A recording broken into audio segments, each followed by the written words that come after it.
I'm at the Coca Museum in Chattanooga, Tennessee on a sort of slightly windy fall day. This way for stuff.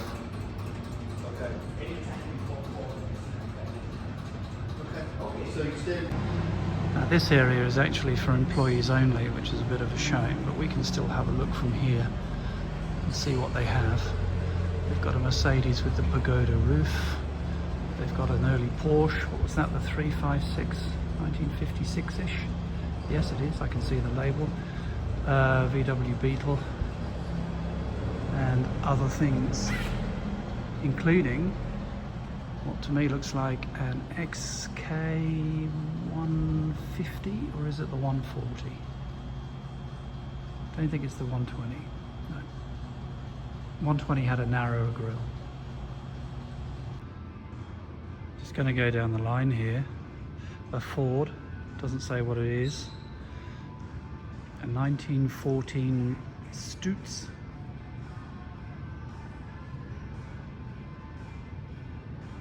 .60 horsepower at 1500 RPM. A 1911 Mercer. Followed by a 1908 American Simplex, which is followed by a 1913 National.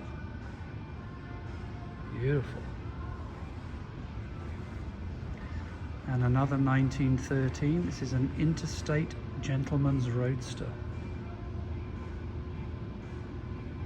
Well, this one's badge says CD on it.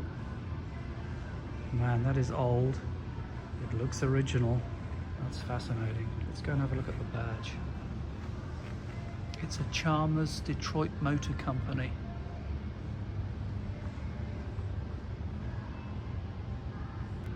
A 1910 Overland, followed by a 1915 Model T. Yay! There's a National in the corner. Look at the hood ornament on this American underslung. This is another Simplex, a 1915 38 horsepower long stroke T-head engine in it.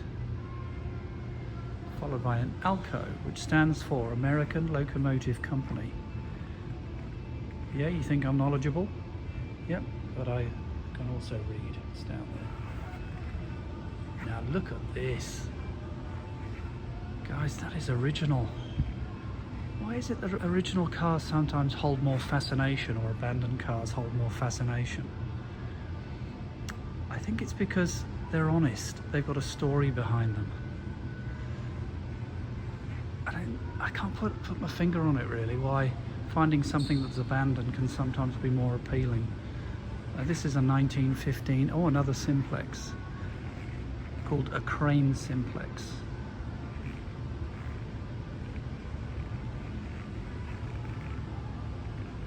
This beauty is a 1914 Mitchell. And next to that, when I've read the sign, is a 1917 7-passenger Winton. And a bus called an autocar. Then this Pierce Arrow just looks absolutely stunning.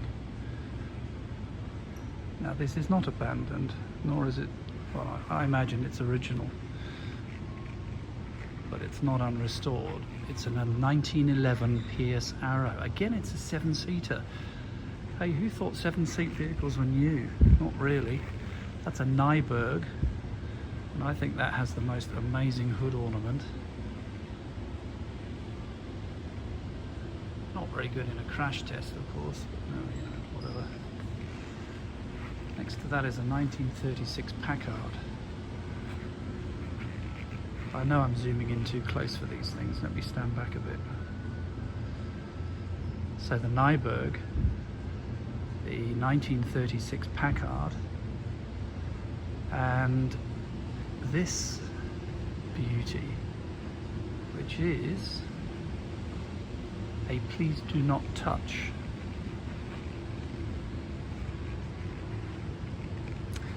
Funny name for a car. Can't see any. Oh, there it is. Oh no, that's a National Associate. Oh, it won first prize in 1982 for something. There you go. I think it's a Panhard or a Packard. Stunning. I normally find these Chevy Bel Airs in the back of a gas station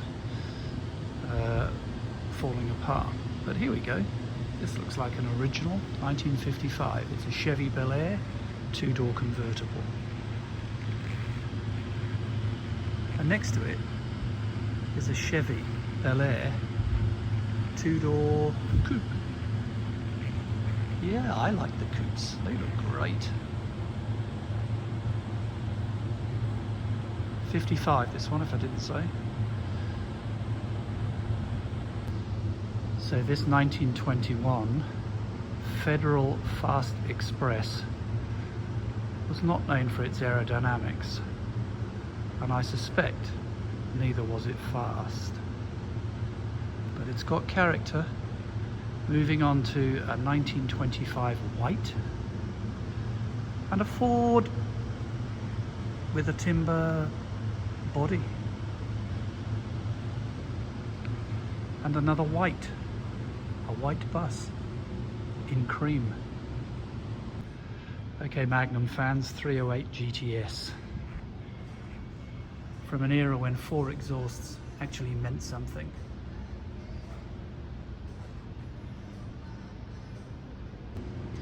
Well, here's another Federal Fast Express from 1925. And another Federal Fast Express. What is it? A truck flatbed. In restored condition. In unrestored condition. Early fire engine, guys. 1925 American La France. Or La France. Says fire engine type 12 triple combo. Yeah. Oh, and look at this. 1913 Cadillac. Oh man, unrestored. They do restore them here, as I may have mentioned. Maybe they'll have this one on the list. But again, in unrestored condition, somehow it has it, or it holds some sort of fascination. What else does it say here? 1930, it's a Model 30 Touring made in Detroit. Motown. Check out the seats, guys. And being as we're in Tennessee, you've got to have something that holds whiskey. And this is another white. Depot Hack Chattanooga whiskey delivery vehicle made in Cleveland. I wonder if the scotch is still in there. Okay, so name the 1980s pop music video which featured an Austin Healey. Give you a clue. British band, but they were filming in the US. Kurt Smith and Roland Orzabal. Anybody? Tears for Fears? Here's a blue one. I think they had a green one in the video, which I think was from the single Shout.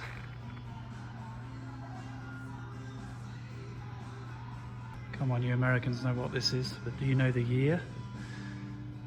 It doesn't have a little placard. I think it's like a 66. It's a Chevy Corvette Stingray,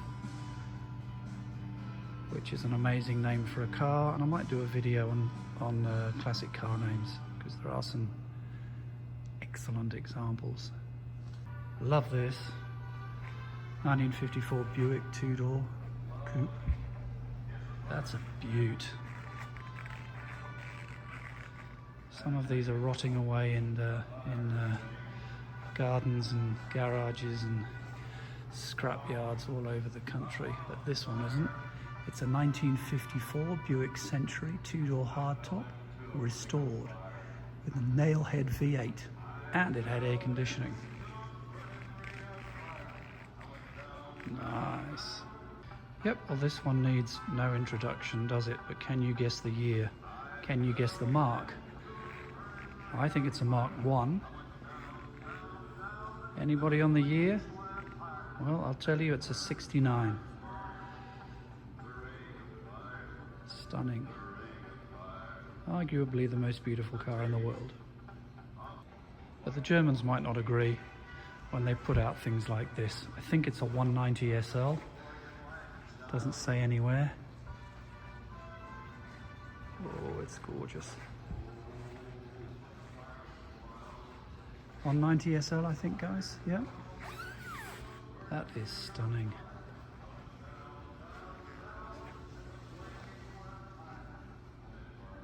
Look how beautifully that's made.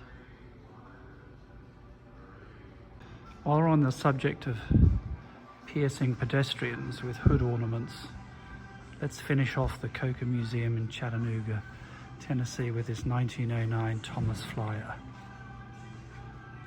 And a beautiful, possibly an eagle on the hood here, if that's in focus. What a beautiful machine. Well, I haven't covered everything here at the Coker Museum in Chattanooga, Tennessee, but I think I've given you a flavour, and I think you guys, when you're in the area, should come down here and take a look for yourselves. A stunning museum, not the biggest museum in the world, but it's got some wonderful examples of amazing cars from here, from the UK and elsewhere, but primarily from here. Anyway, thanks for watching, guys. We'll catch you on the next one. Bye-bye.